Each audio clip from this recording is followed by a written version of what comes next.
Boa noite, pessoal. Bem-vindos aqui à nossa última live dessa série que a gente programou com a Brenda. Bom, só para começar, para quem não conhece ainda, quem tá chegando agora aqui na nossa live, na nossa plataforma, o meu nome é Rafael, eu sou o diretor de marketing de produto no Infomap, sou fundador também do Infomap.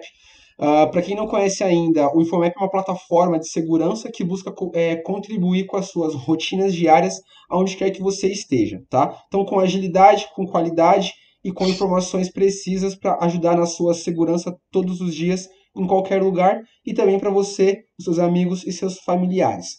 Bom, e o que tem a ver a segurança com o Covid-19? A segurança ela vai muito além de crimes e violência, que é o foco do Infomap. Porque também envolve os cuidados com a sua saúde e da sua família, inclusive nesse momento delicado que a gente está vivendo agora, né?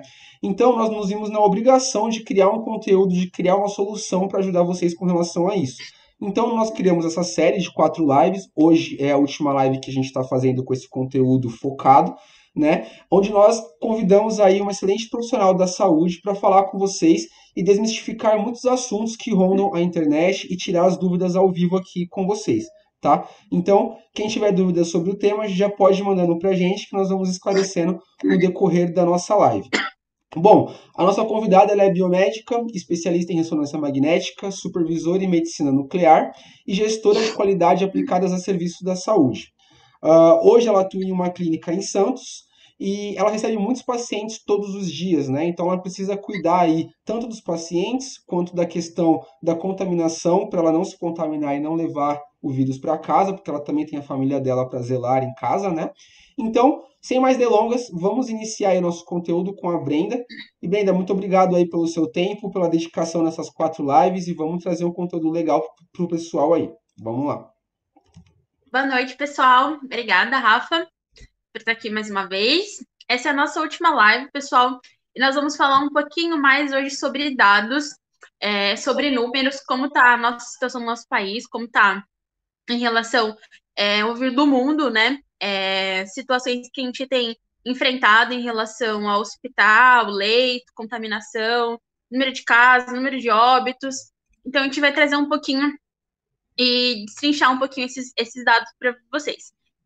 Segundo o Ministério da Saúde e os dados internacionais, hoje o Brasil ocupa o 8º lugar em número de casos e o 11º lugar em número de óbitos, né?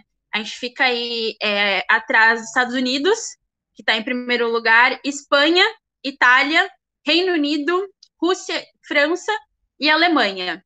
Então, para você ver o quanto o nosso número tem crescido, né? O quanto tem crescido em número de casos e número de óbitos diariamente. Até um comparativo que eu estava fazendo com o Rafa agora um pouco antes da gente começar.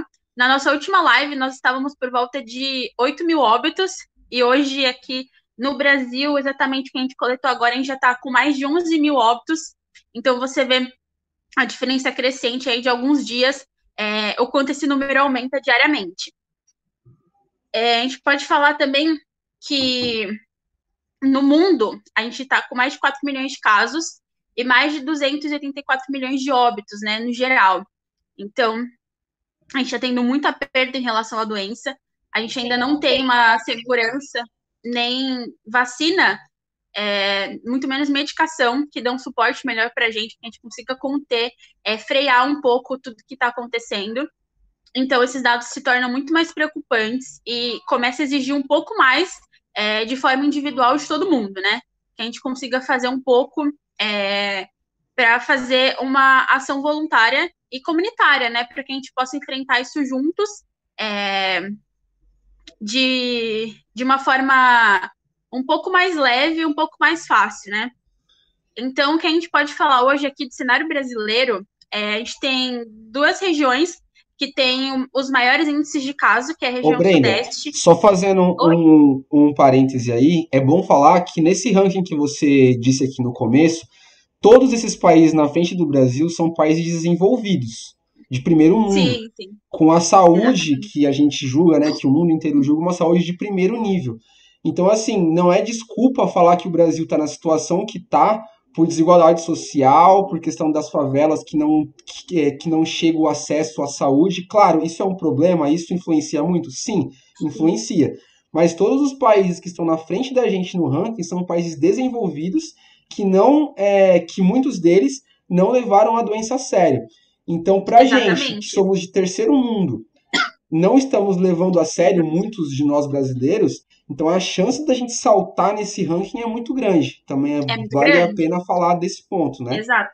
E é o que é mais esperado, né? Se a gente comentar em relação a isso, todos esses países que estão à frente, inclusive Itália e Estados Unidos, são países que realmente não levaram a doença a sério, não começaram isolamento cedo e assim foram começar tardiamente, quando eles já estavam empilhando corpos e número de óbitos diários muito elevados. E foi uma oportunidade que o Brasil teve de fazer diferente, né? A Sim, gente teve o aconselhamento e nós iniciamos realmente a quarentena muito mais cedo do que todos esses países, mesmo com todas as nossas outras dificuldades, né? E, infelizmente, por falta de adesão nesse isolamento social, a gente voltou a crescer. A gente teve um relaxamento aí no meio de abril, a gente pode dizer assim, desse isolamento. Muito mais pessoas na rua, muito mais contágio, né? Então, isso auxiliou a nossa crescente aí nesse gráfico, né? Quando se a gente começar a analisar os gráficos que o Ministério da Saúde disponibiliza para a gente, quando a gente estava ali mais ou menos no meio de abril, a gente estava em um platô em relação ao número de casos, a gente já estava começando a tendenciar tipo, para descer, né? Para a gente começar a diminuir o número de casos, porque a gente estava num isolamento bacana, mais ou menos em torno de 60%, e de repente aí com essa toda questão política e falta de orientação, né? Cada hora uma pessoa fala uma coisa, então quebrou um pouquinho isso e assim, a gente começou a dobrar, em vez de diminuir, a gente começou a dobrar o número de casos. Então a gente continua tendo uma subida íngreme, né? E a gente não sabe até o momento onde a gente vai parar com tudo isso, né? Se a gente ainda vai continuar dobrando, multiplicando de casos diariamente. sim. Hoje a gente estima que mais ou menos a cada 5 dias a gente tenha dobrado o número de casos. Então, a nossa linha ainda tem dia muito a crescer e os números de óbitos aí vêm a cada 10, 15 dias depois da internação de um paciente com algumas complicações, né, relacionadas à Covid. Então, o nosso crescimento continua sendo exponencial. Sim. Antes de Porque, você entrar no próximo tópico de cenários do Brasil, tem aqui umas perguntas na live. Será que realmente funciona mesmo o distanciamento em Belo Horizonte? Tudo bem parado? Porque a pergunta inicial, desculpa, até perdi o começo da pergunta, mas fala assim: devemos mesmo acreditar nesses dados aqui em Minas? Estão muito pouco, então acaba ficando com medo, pessoal, porque os números disponibilizados são baixos, né? E aí fica essa dúvida, se acredita ou não, o que que faz? Na dúvida é é ficar em aí que a casa, gente né? é aí que a gente começa o erro, né? A gente precisa acreditar, ou ter visível, ou próximo aquilo ali, para acreditar realmente que aquilo está acontecendo. É bacana o Estado ter poucos números de casos, isso é sinal que a galera está aderindo aí bem ao isolamento social, né? Estão se precavendo, usando máscara, fazendo higienização, isso é muito bacana. E também a gente precisa relacionar isso, quanto menos número de casos, melhor para o Estado, né? Mais fácil a gente vai poder retomar aí as atividades, mas por Sim, enquanto não é uma hora de flexibilizar, de não achar que as coisas estão acontecendo, tá? Muito pelo contrário, a gente está tendo um avanço aí muito rápido da doença para municípios, pessoal que não tem leito de UTI. A gente pega cidades aí no interior do Brasil que tem 2, 3 leitos de UTI que precisam ser transportados para cidades mais próximas e também não tem condições de atendimento. Então, sim, assim, essa é uma grande preocupação agora do cenário brasileiro, né? A interiorização da doença, que fica muito pior a questão de assistência de saúde, né? Porque a gente sabe que tem muito lugar aí que não tem questão de saneamento básico, questão de atendimento hospitalar, que é muito precário, e isso começa a preocupar. Até porque em alguns estados a gente já vê aí o colapso inicial do sistema de saúde. Você imagina se a gente tiver que suportar essa carga de todos os outros municípios. As verdade, vai coisas, ficar bem o complicado. número pode piorar muito, né? E a nossa situação de atendimento pode piorar ainda mais. Sim, com Então, a gente deve certeza. acreditar sim, por mais que tenha poucos números ou pouco relato de onde você mora, de onde você está. Isso é uma forma positiva, né? E que continue assim, que cada vez tenha menos casos, mas isso não deixe de notificar que a gente está vivendo uma pandemia e que as coisas estão muito sérias. Sim, sim. E uma outra pergunta aqui é: quando uma pessoa na família está doente, é necessário a família inteira fazer o exame? Ou só isola essa pessoa e o restante não precisa necessariamente estar indo fazer o exame? Então, é outra questão que a gente precisa discutir aqui. Hoje no Brasil, a gente não está testando as outras pessoas que têm contato com uma pessoa positiva para Covid. Isso acaba sendo um erro, porque em vez, sei lá, se você mora com 5 pessoas, você pode ter 5 pessoas positivas, mas na verdade você contabiliza só uma, porque foi a pessoa que você testou. Provavelmente ela está em um âmbito hospitalar, já está passando por um processo de internação ou de intubação. Então, o Aham. correto seria você testar tanto a pessoa que já está apresentando sintomas e todas aquelas pessoas pelas quais ela tem contato, que foi o que muitos países fizeram e conseguiu diminuir aí a curva de crescimento, mas infelizmente essa não é a nossa realidade no Brasil. A gente está testando somente casos extremamente graves, pacientes que estão já com sintomas avançados em relação à doença e todo esse resto não está sendo acompanhado. Está Entendi. pedindo-se isolamento para restante da família ou de quem vive ali próximo, mas infelizmente esses testes não estão acontecendo. Aham. Então, inclusive, isso está relacionado com a pergunta anterior, que falou do número baixo em Minas. Será que esse número baixo está dizendo todas as pessoas da família que podem estar contaminadas ou só aquele que foi para o hospital? Às vezes, Exatamente. o número baixo está falando só de um indivíduo, mas na verdade a família inteira pode estar com Covid, né? Então também tem essa, né? Exatamente. Que aí a Legal. gente entra num caso, na verdade, de subnotificação, né? Que acontece tanto desse relato a gente não testar os pacientes que tiveram contatos com uma pessoa positiva, ou então aí no caso de Minas pode ser que não estejam testando ninguém, na verdade, né? Você pode estar Verdade. tendo sintomas, manda para casa em isolamento, mas você não está testando realmente se aqueles pacientes podem ser positivos ou não. Isso aí. E aí não entram nas estatísticas, que é o que a gente vai falar agora, dos cenários do Brasil de alguns estados aí, né? Exatamente. Então, para a gente falar em casos, número de casos por região aqui do Brasil, nós temos duas regiões bem crescentes e grandes em relação à contaminação. Nós temos o Sudeste, que já está com 44,2% de casos registrados, e o Nordeste, em segundo lugar, com 31,7% de casos. Então, Nordeste era que mais preocupava a gente por toda essa questão de saúde e ser uma área mais sensível, né, com menos recursos em relação à saúde. Então, nós temos aqui alguns estados que já têm um maior número de casos por região, e isso varia de habitação, tá, pessoal? Então, a gente tem primeiro aqui o Amazonas, com mais de Pode ir falando que eu estou 10 mil. mostrando o app para eles enquanto você fala, para eles terem Tá. uma noção da Então, distribuição. falando em índice de mortalidade, a gente está em primeiro lugar o Amazonas, com 211%. Em segundo lugar, o Ceará, com 106%. Pernambuco, com 97%. E depois a gente entra aqui mais próximo de nós, Rio de Janeiro, com 87%. E São Paulo, com 79%. Então, essas são as regiões que já começaram a entrar em colapso, que precisam mais atenção voltada à saúde, que já têm seus hospitais aí de campanha funcionando, e a sua grande maioria com todos os leitos ocupados, que é um pouco aqui da realidade de São Paulo e do Rio de Janeiro. E, e isso preocupa porque nós não sabemos até que ponto a gente vai conseguir dar atendimento para tudo isso. E essa questão de subnotificação que a gente está falando também, a gente não sabe já realmente o quão real são esses números. Alguns estudos de universidades como a USP, o FMG e até a Fiocruz, eles estimam que, na verdade, a gente tenha mais ou menos, aí, pelo esse número de mortalidade, de letalidade, que a gente tenha mais ou menos 4 vezes a 7 vezes mais o número de casos de pacientes positivos do que a gente está notificando. Então, se a gente for parar para fazer uma continha básica aí desses 100 mil casos que a gente tem hoje a gente poderia estar chegando até 500.000 ou até 1 milhão de casos já positivos, mas que a gente não está testando o suficiente.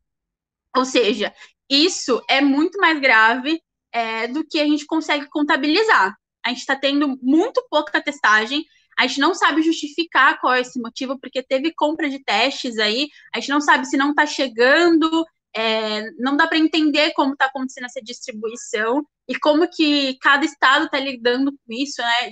Aqui o que a gente pode ter um platô é que todos os lugares estão testando só pacientes realmente que têm sintomas mais graves e passam por processo de internação, é isso que a gente sabe, mas todos esses outros estados a gente não sabe o que está acontecendo com essa testagem. Então, a gente conta aí com alguns estudos que a gente tem uma subnotificação aí de mais ou menos 90% do número de casos, e o nosso número provavelmente é muito mais alto do que a gente está vendo aí em jornais, revistas, ou estudos que estão sendo publicados.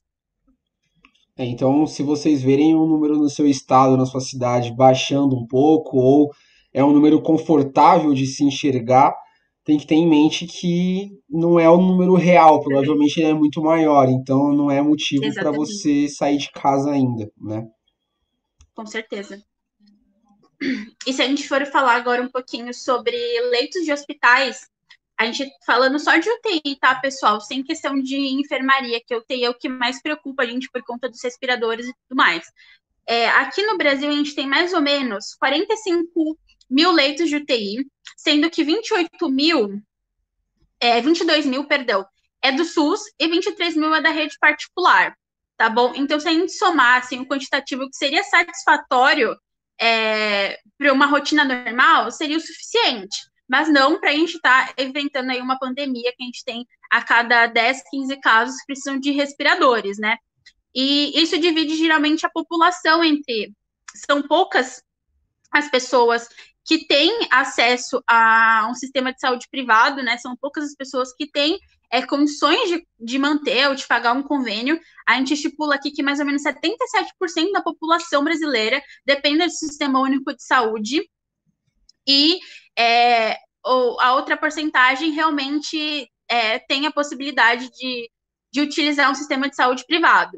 Então, esses leitos que a gente fala do SUS, a gente pode encontrar tanto em hospitais públicos ou hospitais privados conveniados, e que a gente já vê aí uma certa dificuldade para dar atendimento para toda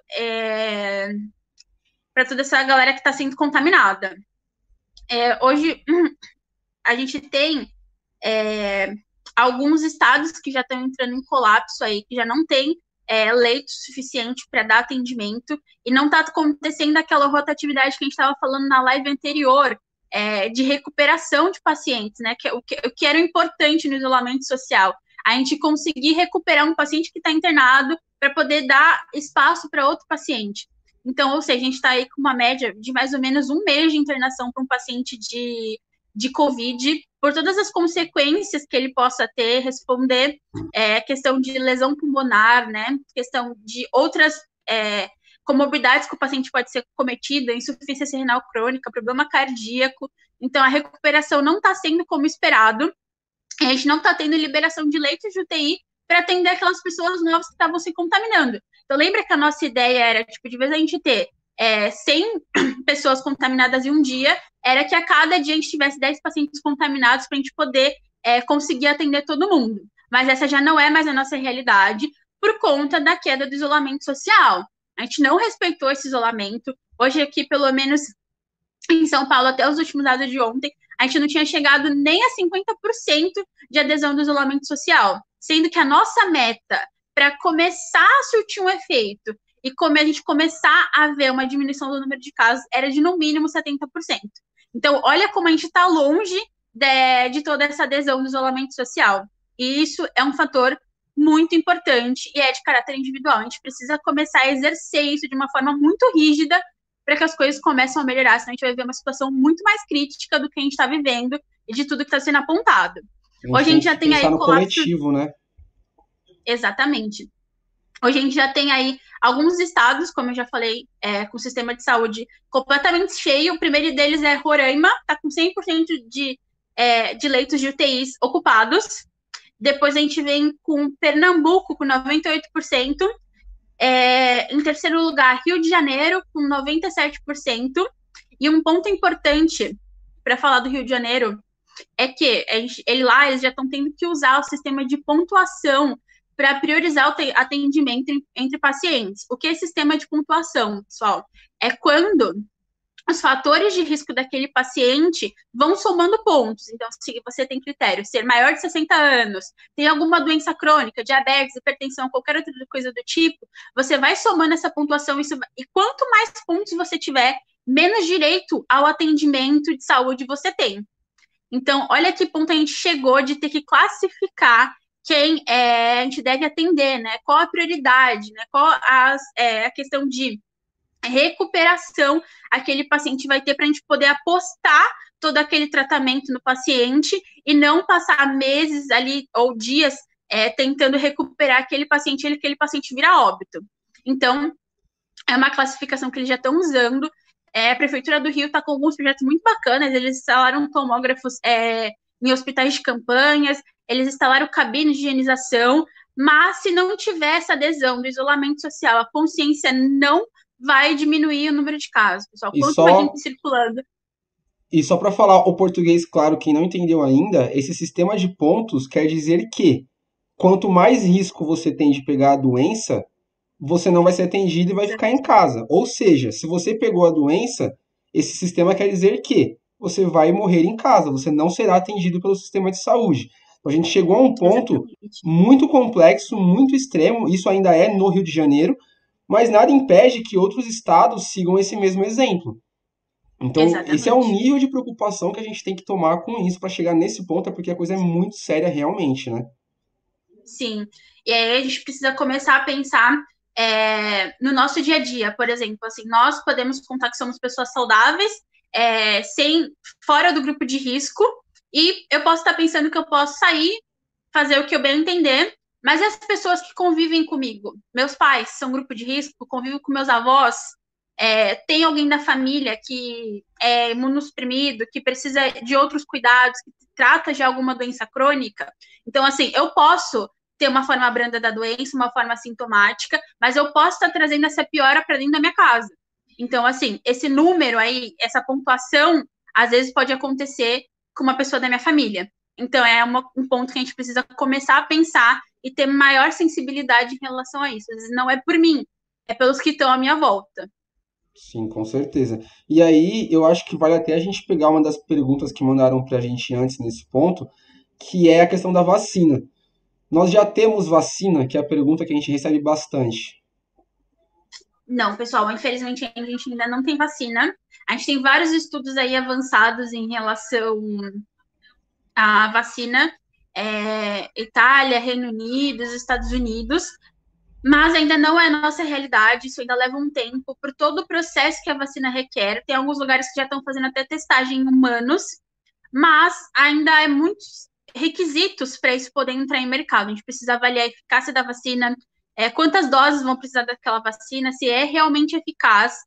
Um dos outros grandes fatores que a gente precisa entender também a dificuldade de ser manipulada essa vacina é que a gente não tem, geralmente as testagens iniciais são feitas em animais, a gente não tem nenhum animal que desenvolva a doença como a gente desenvolve, então isso daí é um fator que dificulta muito a gente poder avançar nesses processos, mas por mais que a gente tenha um monte de estudo aí bacana, com vários tipos de vírus atenuado, pegar outro vírus que não causa doença em humanos, colocar o codinético do Covid-19, implantar, mas ainda não é a nossa realidade, nós não temos nenhuma vacina. As velocidades das investigações estão altíssimas, assim, em relação a tudo que a gente já viu, porque o mundo inteiro está investigando vacina, cada um de uma forma, cada um em um grupo de estudos, mas ainda não é a nossa realidade, nem vacina e nem medicação.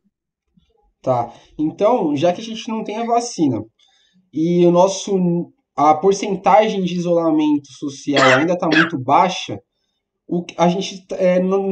nós estamos nos encaminhando para um possível lockdown do país inteiro, ou então pelo menos dos estados mais críticos, né? Sim. Então, o que que é esse lockdown? Para que que ele serve? As vantagens e desvantagens? Como que seria isso? E como que está acontecendo nos estados que já adotaram essa medida? Vamos falar um pouquinho disso.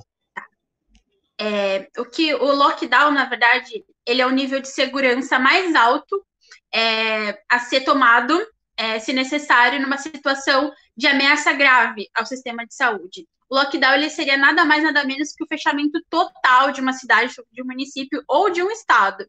Então, é um bloqueio total de todo o comércio e todo o perímetro bloqueado. A gente pode contar aí até entrada e saída da cidade. Só circula realmente serviços essenciais que a gente pode colocar: hospital, mercado e farmácia. E ninguém tem permissão para entrar ou sair daquele perímetro isolado, pessoal. É quarentena dentro de casa, sem circular na rua, sem necessidade. É um fechamento completo. Você não pode entrar sem permissão, você não pode ficar na rua sem ter um motivo válido. Tipo assim, hoje eu tô entediado, vou dar uma volta de bike, não tô bacana, vou passear na praia. Isso não pode acontecer. Isso acarreta alguns tipos de consequência, né?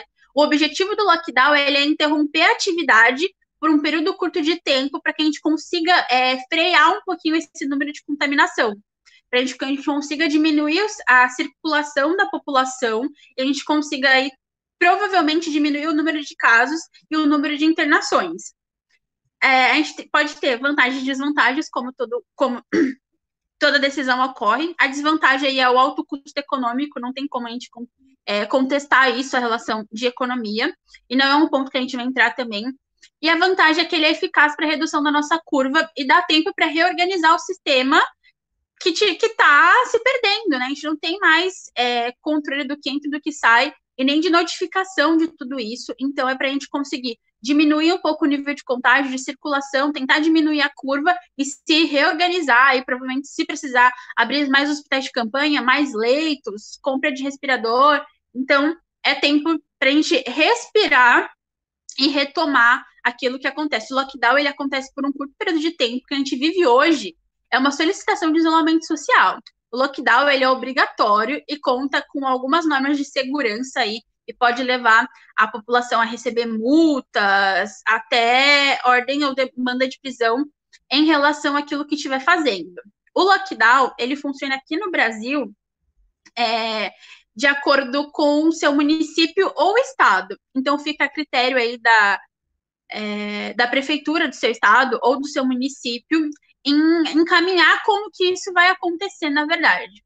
Então, as decisões ficam a favor do prefeito em decidir distanciamento ou piada, o que vai funcionar, o que vai continuar aberto, quais são as regras para serem para se entrar no lockdown, né? Mas Porque a gente pode ver de assim, algumas. mas teria assim uma orientação padrão do Ministério da Saúde ou de um órgão federal e depois os ajustes conforme o município e os estados? Então, o que a gente tem de orientação do lockdown para o Ministério da Saúde é exatamente isso: o funcionamento só de itens essenciais, Ah, que tá. seriam mercados, farmácias e hospitais, e que tenha realmente o policiamento para que essas regras sejam cumpridas. Alguns lugares adotam a justificativa para você sair, então você precisa comprovar que você está indo ao mercado, você precisa comprovar que você está indo ao médico, e a circulação interna da cidade somente para pessoas que têm necessidade de ir ao trabalho, a pessoa que trabalha no mercado, a pessoa que trabalha na farmácia, profissionais da saúde, e etc. Todo o resto que tiver ali pode ser autuado e pode pagar uma multa aí que varia pode ser de acordo com o município também, entre 100 a 300 reais, tá? Então, eles estipulam também o uso obrigatório de máscara sempre que for sair. E alguns estados, eles estão solicitando declaração das pessoas que trabalham em órgãos essenciais. Então, assim, por exemplo, eu trabalho em uma clínica de saúde, então eu preciso ter uma declaração comprovando que eu trabalho naquela clínica e que naquele período eu estou transitando ali entre uma cidade ou outra para ir e vir do meu trabalho. Fora isso, eu posso ser autuada também e posso pagar multa em relação a isso. Então, algumas outras cidades adotaram um perfil um pouco mais diferente em relação a isso. Tem algumas cidades que estão fazendo saídas em dia ímpares e dias pares de acordo com o mês de aniversário. Então, sei lá, janeiro e fevereiro saem dias pares, março e abril saem dias ímpares, e domingo é todo mundo em casa, para realmente apertar um pouco esse ciclo de saída e de contato aí que está quebrando um pouco esse nosso isolamento. Entendi. Então a gente já tem o lockdown em alguns estados do Brasil, certo? no Maranhão, no Pará, no Exato. Ceará, no Rio de Janeiro. Como que tem algum padrão entre eles ou cada um está fazendo de um jeito nesses estados? Tem bastante semelhança entre o lockdown em todas essas cidades. O Maranhão foi o primeiro estado a entrar em lockdown, né? Até pelo sistema de saúde, que colapsou muito rápido em relação ao número de casos. Isso justifica também pronto atendimento de saúde deles, que é muito precário. Então, foi uma ampliação de confinamento obrigatório. Ninguém entra e ninguém sai, a não ser pessoas que comprovem residência no local. E fora isso, todos esses outros quesitos que a gente já adotou. No Pará, no Ceará também foi praticamente a mesma coisa. E o mesmo motivo, né? O colapso do sistema de saúde, né? A gente Sim. não ter mais leitos, nem opção para dar para pessoas que ficam doentes. Então, acaba E, sendo meio que redundante para todos eles, pode mudar alguma coisa ou outra, uma forma de atuar, uma forma de estabelecer essas regras ou de vigilar essas regras, né? De como eles estão autuando as pessoas que estão fora. Mas pelas reportagens que a gente está vendo, é muito difícil. Nesses lugares também foram proibidas as feiras livres, e era uma das maiores dificuldades que eles estavam tendo, porque continua acontecendo. E se a gente for parar para contabilizar, a feira livre é uma grande aglomeração, né? sim, com certeza. Então, para fiscalizar tudo isso é muito mais difícil. Então, por isso que a gente precisa trabalhar a conscientização individual, né? Essa, eu acredito que é uma forma mais viável. Assim, se todo mundo se conscientizar e entender a importância disso, é muito mais fácil a gente lutar contra isso juntos do que a gente ficar batalhando ali em relação à ignorância. A gente não está no momento de que todo mundo quer ficar pagando multa ou sendo autuado por conta disso. Sim. Então, E no Rio essa é a de importância. Janeiro Então, parece que o lockdown começou hoje, né?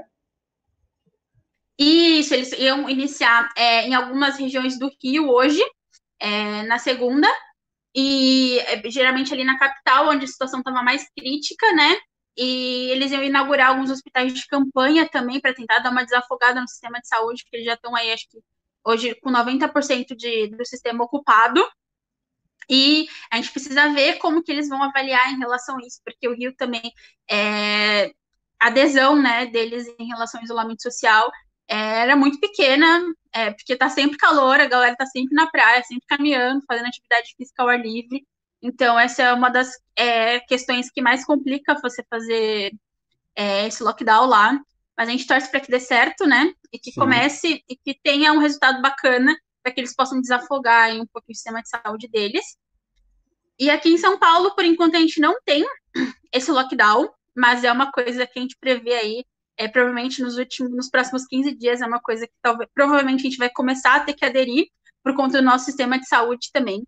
O que São Paulo fez de referente agora, até o momento, foi aumentar o rodízio de veículos que já possui aqui, né, no estado.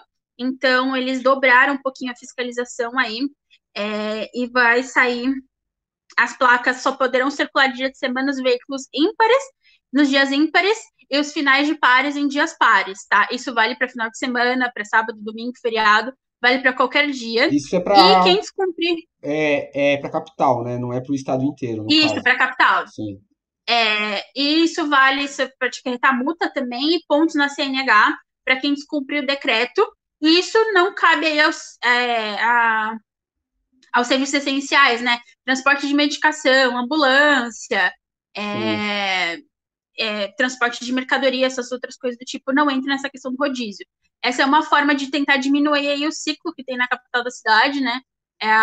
Número de carros que a gente estava vendo aí, circulação que aumentou, voltou a aumentar de novo aí depois que a gente deu uma relaxada nesse isolamento social. Então, é uma das medidas, né? O prefeito aí e o governador de São Paulo, eles não querem ainda decretar esse lockdown, eles estão buscando todas as medidas mais plausíveis, assim, menos agressivas para a gente, para poder tentar conter. Sim. Mas, pelos estudos e pelos que a gente aponta aí, os gráficos, a gente não vai fugir disso. Provavelmente aí, nos próximos dias, a gente pode estar enfrentando, sim, um lockdown no estado de São Paulo. Certo. Pessoal, de conteúdo, basicamente, a gente falou aqui então já sobre números, né? Em alguns países, no Brasil, em alguns estados. Nós falamos de leitos de UTI, de ocupação, e agora a parte do lockdown. Se vocês tiverem dúvidas sobre esses tópicos que a gente já citou até agora, mandem para a gente no chat, que a gente vai começar a responder as perguntas que a gente já tinha recebido aqui antes. E aí, conforme vocês forem mandando novas perguntas, a gente vai estar respondendo também, né? Então, a próxima pergunta que a gente tem aqui seriam sobre as medidas não farmacológicas. Quais seriam elas, já que a gente não tem a vacina ainda, né? É um processo complexo e demorado. Quais seriam essas medidas que a gente pode tomar para a prevenção da transmissão do vírus, né? Então, sendo até repetitiva aí, né? A nossa arma, por enquanto, é a higienização das mãos e a utilização de máscara. Sim. É o que a gente pode tentar conter aí, se proteger um pouco em relação a essa contaminação. Outras coisas que a gente pode tentar evitar, tanto para se proteger quanto para proteger o próximo, é tossir ou espirrar. Sempre cobrir a boca, né, com lenço, com papel, ou então, se você não tem nada, não utilizar a mão, que você pode tocar nas outras coisas, mas você usar o braço para poder espirrar ou para cobrir a sua tosse. Evitar tocar olhos, boca, nariz, sem fazer asepsia das mãos, né? Tá na rua, ficar passando a mão no rosto, colocar a mão no olho, mão na boca. Isso daí também acaba sendo uma barreira para a gente. Evita a contaminação. Manter a distância mínima na rua, de 2 metros de distância, quando você vai no mercado, quando você vai em qualquer lugar. Manter esse distanciamento entre pessoas para que não tenha contaminação de gotícula ou qualquer outra coisa do tipo. Evitar beijo, abraço, aperto de mão ou com qualquer comportamento amigável, né? Que tenha contato físico. É uma forma de prevenção. Higienização com frequência de tudo que a gente usa, tudo que a gente leva para a rua. Chave, celular, carteira, mão, roupa, tudo que a gente já falou aqui de proteção. Antes, isso daí é muito importante a gente colocar na nossa rotina. Evitar aglomeração, manter sempre os ambientes limpos, ambientes bem ventilados, tudo. Se tiver doente, evitar mais ainda o contato físico com qualquer outra pessoa do tipo. Se tiver em isolamento social, respeitar isso, né? E todos os demais da casa é importante também. Então, a gente tem aí várias medidas que a gente pode tentar diminuir esse contágio e tomar um pouquinho da responsabilidade para a gente também. Sim, a gente sabe que é difícil, né? Porque aqui no Brasil, no hemisfério sul como um todo, a gente não estava acostumado com esse tipo de momento, de situação, onde a gente precisa estar saindo de máscara e se higienizando, né? Ao contrário, por exemplo, da Exatamente. China e Japão, que vira e mexe, eles têm momentos que eles precisam adotar essas medidas, para eles é muito mais. Não O que seja hábito é fácil, mais fácil. não seja fácil, mas é mais costumeiro, é algo que já está numa rotina deles, né? Pra gente é Sim, algo sim. completamente novo. E, inclusive, eu li hoje sobre uma notícia, não sei também se é verdade, não fui a fundo ainda pesquisar, mas parece que alguns cientistas já estão prevendo uma segunda onda de Covid-19 na Europa, do mesmo vírus, né? Então, se isso for verdade, se concretizar e chegar aqui também essa segunda onda, é algo que a gente vai conviver por um bom tempo com uma Sim, situação drástica e complexa dessa, né? Então, quanto mais cedo a gente exato. aprender a adotar essas medidas, mais rápido a gente Quanto mais vai. formos educados, Exato. mais fácil a gente leva toda essa pandemia e mais fácil a gente sair disso também, né? Sim, com certeza. E aí, uma outra pergunta, já que a gente está falando de cuidados, né? Tem uma pergunta assim: a minha irmã está com Covid-19, não, com suspeita de Covid-19. E agora o que a gente precisa fazer? Quais cuidados a gente deve tomar? Quando ainda é uma suspeita, né, no caso. Uhum. É, a suspeita acaba sendo quase as mesmas regras para quem testa positivo, tá? Então não tem muita diferença em relação a isso. Então, caso a pessoa não more sozinha, tenha outras pessoas de convívio ali diário, devem dormir em cômodos separados. Isso contém não cama, tá, gente? Cômodo mesmo, dividir o quarto, tá? Separar o quarto. A pessoa que estiver contaminada fica com um quarto exclusivo para ele, para ser mais fácil a questão de asepsia e tudo mais. A gente deve manter também dentro de casa a distância de 1 metro, 2 metros da pessoa que está com suspeita, dos demais moradores. Limpar sempre tudo que for de uso coletivo, tá? Fazer asepsia de móveis, controle remoto, tudo que é de toque de uso coletivo aí dentro de casa precisa se fazer asepsia. Separar objetos de uso pessoais, que a gente já citou isso também, talher, garfo, copo, higienização pessoal, tudo deve ser separado, deve ser lavado imediatamente após o uso. Então, se você está contaminado ou com uma suspeita, você usou o copo, mesmo que seja seu, já faz a sepsia daquele copo e guarda para não correr o risco de outra pessoa utilizar o mesmo copo. Todas as pessoas da casa, tá? Mesmo que seja suspeita, devem também se manter em isolamento por mínimo 14 dias, até que seja confirmado aí positivo de uma ou duas pessoas da casa. É importante manter também esse isolamento, que a gente já falou sobre isso. Sim. Caso também outras pessoas tenham sintomas leves, deve também manter em isolamento. Nem sempre todas as pessoas da casa vão desenvolver todos os sintomas e nem sempre vão ter sintomas, né? Às vezes os sintomas podem variar, um pode ter dor de cabeça, o outro pode ter perda de olfato, o outro pode ter febre. Isso também é indicativo de contaminação, tá? A gente não exclui isso. Fica em isolamento domiciliar, então você não deve sair para fazer absolutamente nada, a não ser que seja necessário o atendimento hospitalar. Fora isso, não é indicado você ficar passeando ou sair para resolver qualquer outro tipo de coisa, é isolamento mesmo, tá? Se for preciso fazer algum tipo de serviço em casa, cozinhar, alguma coisa do tipo, que também não é recomendado, mas utiliza máscara e redobra aí os cuidados de higiene, de proteção. Utilizar máscara o tempo todo, quem tiver com sintomas, tá bom? Lavar sempre tudo que foi higienizado, banheiro, deixar dividir alguma coisa do tipo, separar toalhas, roupa de cama, não dividir, não repartir com ninguém, nada disso. Aumentar aí, recolher o lixo com mais frequência da casa, manter um ambiente mais limpo, mais bem arejado, manter a circulação do ambiente, né? Limpar as maçanetas, que a gente costuma abrir e fechar a todo tempo. Limpar tudo com água sanitária, com álcool 70. Essas são as recomendações aí básicas que a gente precisa ter em relação a isso. E se for possível, isolar essa pessoa em outro lugar, se tiver alguma outra forma de você diminuir o contato com as outras pessoas, isso também auxiliaria muito se você não foi contaminado, evitar se contaminar, né? Essas daí são as recomendações básicas que a gente fala, mas que é bastante coisa, né? A gente sabe que é difícil, principalmente em famílias mais simples, até que às vezes não tem vários cômodos para ter um cômodo específico para isolamento. Então a gente tem a noção disso, mas infelizmente, gente, é uma doença que é o inimigo invisível, né? É uma doença que transmite muito fácil, que transmite muito rápido. Então, por mais que seja complexo tomar todas essas medidas, é essencial para manter a saúde a sua e da sua Tá. família, né?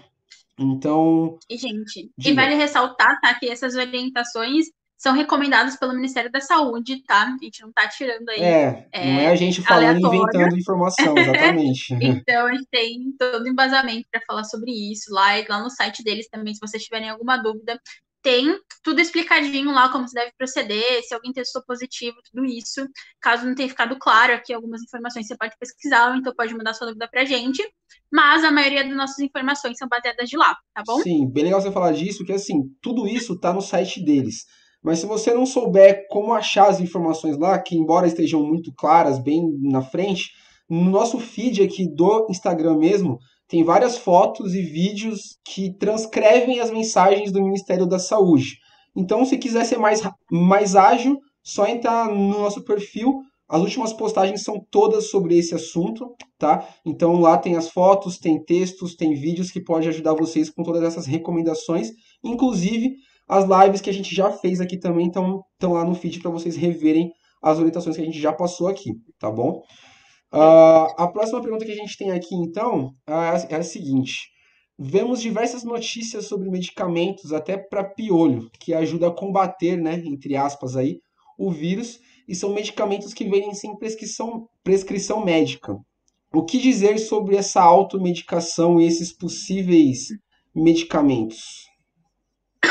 Então, pessoal, automedicação é uma coisa muito séria, ainda mais em relação a esse assunto, né? É extremamente sério, extremamente proibido nesses casos. A gente já falou aí sobre a fake news, então remédio para piolho não mata o coronavírus, é fake, tá? E a gente não deve comprar medicação por conta própria, não é indicado, né? A gente precisa, ainda mais nesse momento, responder e ter um respaldo médico em relação a isso para nos apontar realmente aquilo que vai ser eficaz, aquilo que vai ser eficiente para a gente, qual é a forma de tratamento que eles estão abordando, tipo de antibiótico, antirretroviral. Então, não é bacana se você apresentar qualquer outro tipo de sintoma, você se automedicar. A intenção é sempre você procurar um médico, tá? E ter uma orientação realmente para poder utilizar qualquer tipo de medicação. Isso aí. Bom, aqui no chat não tem nenhuma pergunta por enquanto. Vamos seguir para que a gente tenha aqui então. Ah, como proceder com relação às crianças? Acredito que aqui é a questão de transmissão, de ser assintomático ou não. E acho que também vale aí a questão da máscara, né? Porque eu vi que, dependendo da idade, usa ou não usa um tipo diferente. Como é que é essa questão das crianças em meio a tudo isso?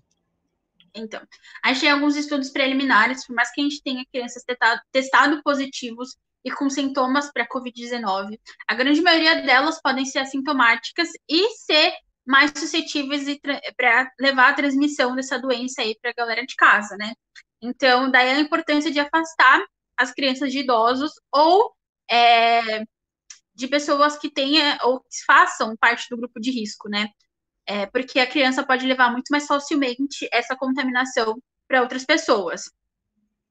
Outra coisa que a gente pode falar: o uso de máscara é recomendado para criança acima de 2 anos. Essa orientação vem devido à habilidade já de conseguir manusear, de tirar as coisas, e não posso passar por um processo de asfixia ou acontecer algum outro acidente. Então, crianças de menores de 2 anos não é recomendado utilizar máscara, e mesmo as crianças com 2 anos precisam da supervisão de um adulto, tá? Acompanhar aí todo esse processo. A gente não tem. Outra coisa que é importante falar também, que entra acho que é nessa questão de criança, a gente não tem ainda um dado que fale sobre transmissão vertical, tá, pessoal? De mãe para feto, né? Então, se você está grávida e deu positivo para Covid-19, a gente não tem um estudo que afirme que o bebê possa nascer com a doença, tá? Então, a gente não tem isso como positivo.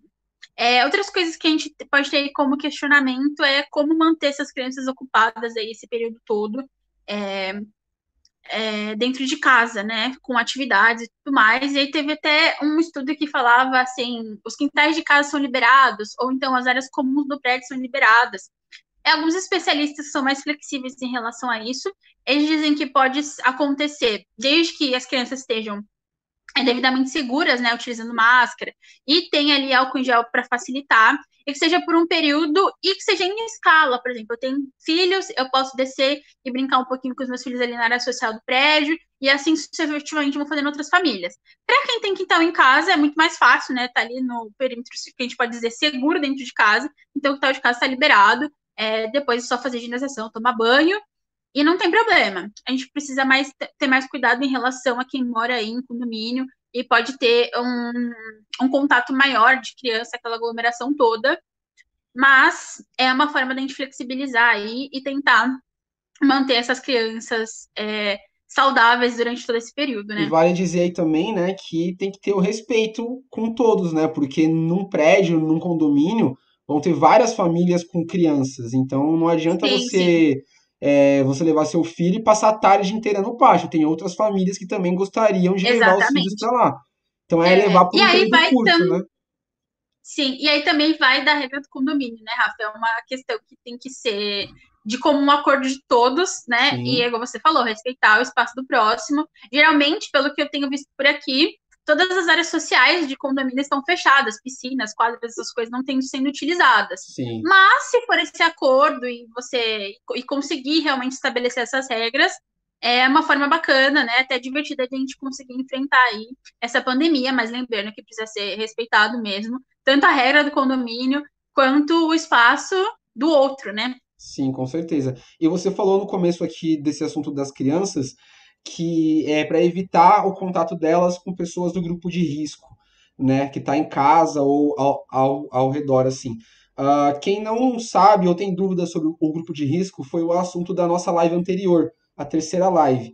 Então, se você tem dúvidas sobre isso, no feed do nosso Instagram e também no nosso canal do YouTube, tem o vídeo sobre a live anterior e as dúvidas que mandaram para a gente sobre esse assunto também você pode conferir por lá. Se tiver alguma dúvida que não foi esclarecida, manda para a gente por DM ou nos comentários do vídeo que a gente vai estar respondendo também, ok? Bom, vamos para a nossa última pergunta que a gente tem aqui até agora. Essa aqui é bem interessante porque fala de números também e da veracidade desses números, né? A pergunta é a seguinte: o que é bem interessante falar da questão da curva porque a pessoa viu notícias essa semana e acredita que foram mais de 600 mortos, né? Porém, os que de fato morreram naquele dia tinham sido 25 e não 600. O que levou à pergunta: essa liberação de dados sobre mortes de 15 ou 20 dias atrás, como se fossem dados atuais do dia de hoje, não está, de certa forma, atrasando a leitura do achatamento da curva ou o declínio dessa curva? Então, vamos lá. Essa é uma pergunta um pouquinho mais difícil de responder. Em relação aos óbitos, tá, pessoal, que a gente registra, de acordo com o Ministério da Saúde, o número de mortes registradas nas últimas 24 horas, ela não indica quantas pessoas faleceram de um dia para o outro, de um dia ou de outro, assim, né? Esse intervalo realmente de 24 horas.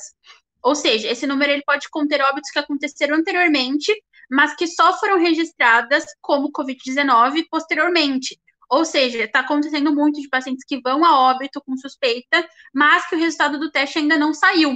Então, por isso que nossa questão de nosso número de óbitos é um pouco retritivo em relação a esses dados. Mas isso não interfere no nosso crescimento, o achatamento da curva, porque o que faz a gente crescer em números é realmente o número de casos novos que vão surgindo. É a questão maior da contaminação, tá? E o crescimento em número de óbitos não afeta tanto, porque a gente está, mesmo que tardiamente, a gente está contabilizando esse número de mortos. Então, a gente vai continuar assim, sendo retroativo até para todo o processo de notificação que tem que acontecer, tá?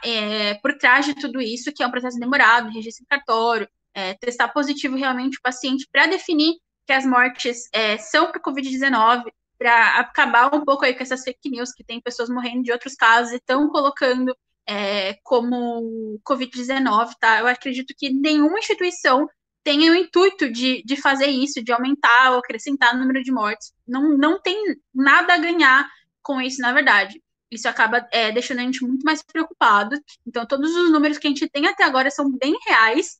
E, pelo que a gente já falou aí de estimativa, a gente está numa situação bem pior, um número bem maior de contaminação e registro aí, pode ser até de 4 a 7 vezes maior do que a gente está registrando, tá bom? Aham. Então, não afeta o nosso achatamento da curva, e os óbitos, infelizmente, eles são registrados assim tardiamente, para a gente ter a testagem positiva de todo mundo, e a certeza que aquele óbito foi por Covid-19.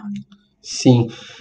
Bom, pessoal, a gente já chegou ao final então do nosso conteúdo e das dúvidas que a gente tinha para responder para vocês. Se tiverem outras dúvidas, mande para a gente, tá? Esse aqui então foi a nossa última live com a Brenda, né, da série de 4 lives que a gente tinha programado. Então, Brenda, muito obrigado aí pelo seu tempo e por todo o conteúdo que você trouxe para a gente, de muita qualidade, foi muito proveitoso. Acredito que para todo mundo que acompanhou a gente até aqui, né? E eu queria, em nome do Infomap e também de todo mundo que assistiu, te agradecer não só pelo conteúdo, mas também pela sua bravura aí, né, de estar nessa linha de frente, trabalhando todos os dias, saindo de casa com essa coragem toda e ajudando a gente quando a gente está em casa, né? Então, muito obrigado pelo seu trabalho e pelo conteúdo que você trouxe pra gente, tá bom?